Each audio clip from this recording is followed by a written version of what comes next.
So if you were to mould a journalist, somebody that's been here today, into something that you would employ in the future, what qualities and skills would you look for? I think we're all about to become digital journalists. Whatever platform we might have worked on in the past, through TV, radio, print, you're going to need to know about the web and be comfortable in telling stories on the web. So I run a team of visual journalists, so we're very concerned with creating graphics and very rich visual content, both on TV and on the web, to tell our stories.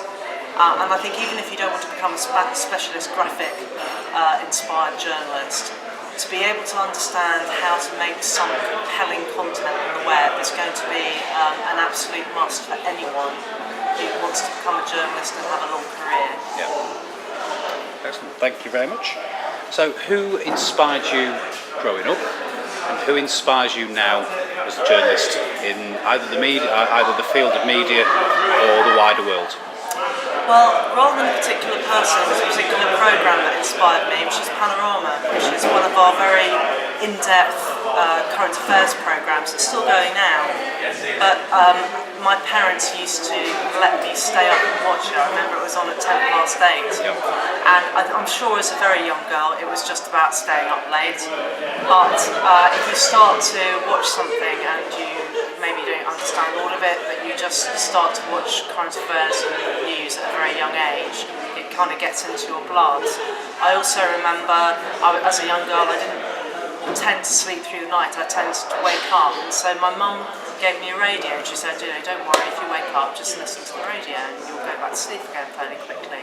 And of course the only English language radio I could find overnight was the World Service radio. So again I started listening to in-depth bulletins about international news that I probably didn't understand very much about, but somehow, maybe subconsciously and consciously, it just got into my blood. Yeah. Something about the World Service at night. After Radio 4's finished and the World Service kicks in, even me growing up as a child, I had exactly the same. Listening to the national anthem after Radio 4 and then World Service kicking in. So during your career, you've obviously been in Washington, you've done news nights, 6 o'clock news, and now moved through everything to do with 2012 to your current role. What's been the technology that you think has most resonated with either the viewer or however people engage, which has been the technological advance that's been most of most use to them and to you as well? Yes, well, there have been so many kind of technological changes in my lifetime. I mean, when I first started journalism, there wasn't email, there wasn't really the internet in a public way, there were no mobile phones, and there were no cheap satellite dishes and ways of broadcasting live from the field without a very big, expensive satellite dish. And now we have all those things.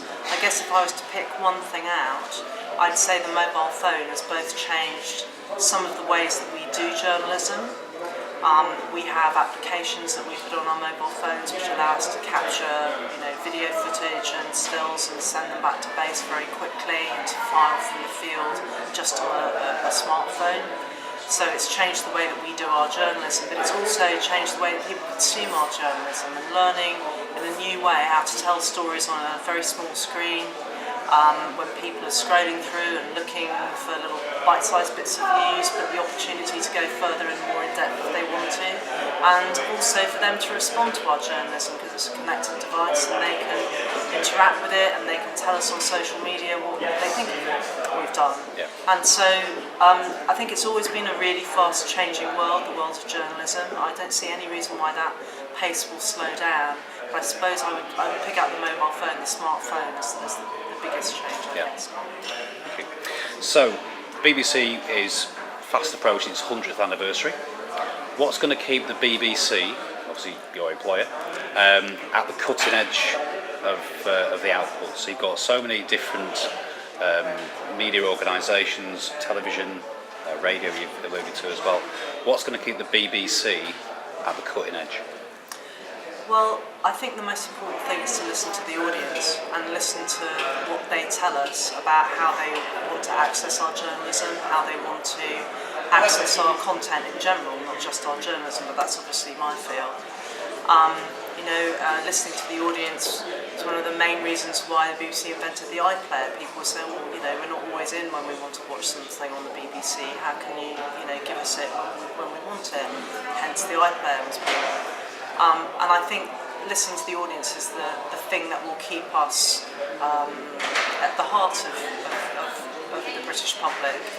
We're very fortunate and very privileged to be funded by the licence fee, and whilst we want to always change and do things in different ways and new ways and innovate and be creative, we want to make sure that we're also serving the audience who still like to watch the 6 o'clock news at 6 o'clock and still like to watch programmes when they're scheduled on our major channels. We want to try and keep everybody as happy as possible with our performance.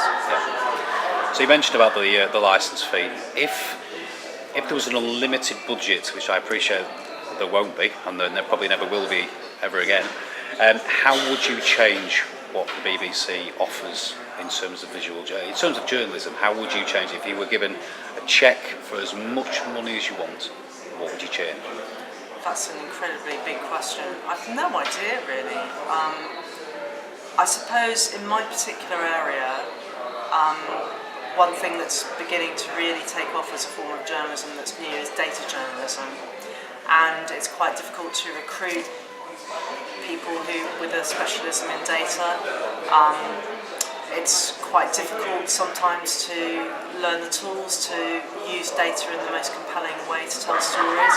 So I suppose I would invest quite heavily in training data journalists and doing that in partnership with different universities and different organisations, to the end of, yes, telling really compelling stories using data, but also to do one of the things the BBC is there to do, which is to hold public bodies to account. And now with the way that so much data is being made public by so many different public bodies, both national and international, I think that's a role that the BBC can really play to a much greater degree. Thank you very much.